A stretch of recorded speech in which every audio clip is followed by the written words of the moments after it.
Halo, apa kabar anak-anak hebat semua? Masih dengan Miss Anne. Dalam video kali ini kita akan membahas tentang company. Apa ya company? Kan, kita tidak sedang belajar sejarah ya. Company singkatan dari komponen penyusun ekosistem. Apa saja ya komponen penyusun ekosistem? Komponen ekosistem adalah materi kelas 5 semester 1. Yuk kita simak video selengkapnya. Tujuan pembelajaran. 1. Melalui media pembelajaran, siswa mampu menganalisis hewan berdasarkan jenis makanannya dengan tepat.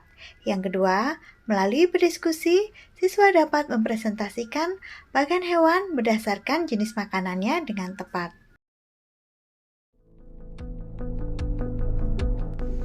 Ayo mengamati. Coba perhatikan video ini. Apa saja yang dapat kalian lihat? Dan di mana tepatnya ya? Iya, benar sekali. Ini adalah samudra lautan. Di sini ada anemon dan ikan badut.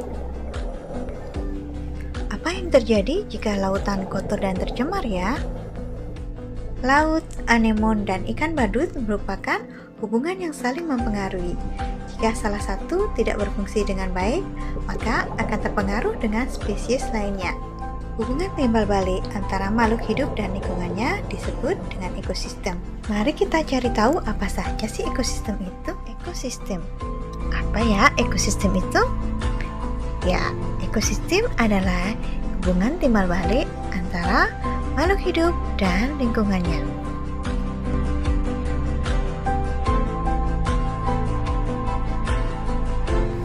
Komponen penyusun ekosistem ada dua, yaitu abiotik dan biotik. Abiotik berarti makhluk tak hidup. Contohnya abiotik ada sinar matahari, suhu, air, dan tanah.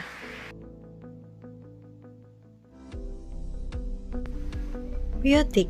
Biotik artinya makhluk hidup. Biotik terdiri dari tumbuhan dan hewan. Hubungan antara makhluk hidup yang saling mempengaruhi inilah yang akan menghasilkan ekosistem. Dalam lingkungan ekosistem terdapat hubungan antara rantai makanan yang saling terkait. Hal ini dimulai dari produsen. Siapakah yang berperan sebagai produsen? Tumbuhan hijau disebut autotrof atau produsen. Kenapa ya tumbuhan hijau disebut autotrof atau produsen? Tumbuhan hijau dapat menghasilkan makanan sendiri. Bagaimana cara tumbuhan hijau menghasilkan makanan sendiri? Apakah tumbuhan bisa masak? Tumbuhan hijau dapat menghasilkan makanan sendiri dengan proses fotosintesis. Proses fotosintesis terjadi dengan bantuan cahaya matahari, air, dan karbon dioksida. Dari hasil fotosintesis, tumbuhan menghasilkan glukosa dan oksigen. Pengelompokan makhluk hidup berdasarkan jenis makanannya. Yang pertama adalah herbivora. Herbivora adalah kelompok hewan yang mengandalkan tumbuh-tumbuhan untuk kelangsungan hidupnya. Tumbuhan yang dimaksud di sini juga beragam, mulai dari rumput, kulit pohon, semak belukar, sayur-sayuran, buah-buahan, biji-bijian, hingga kacang-kacangan.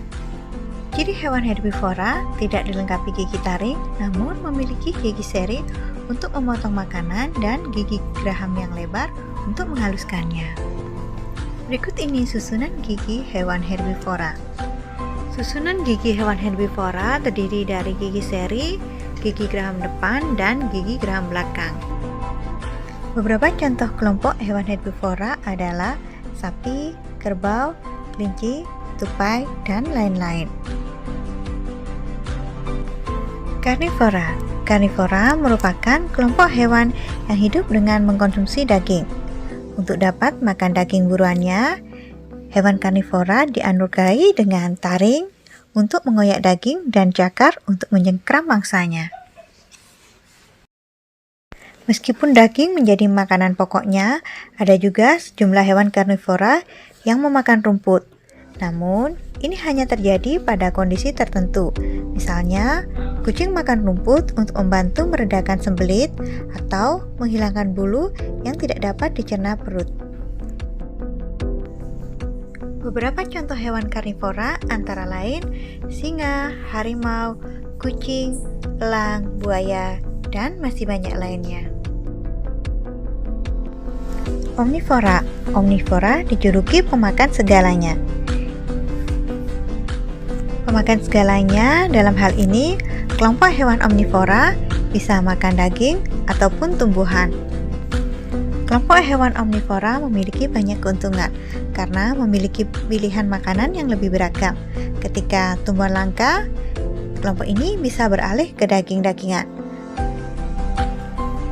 Dan begitu pula sebaliknya, jika daging langka, kelompok hewan omnivora bisa beralih ke tumbuhan sebagai alternatif makanannya. Beberapa contoh kelompok hewan omnivora antara lain bebek, ayam, kera, babi, dan lain-lain.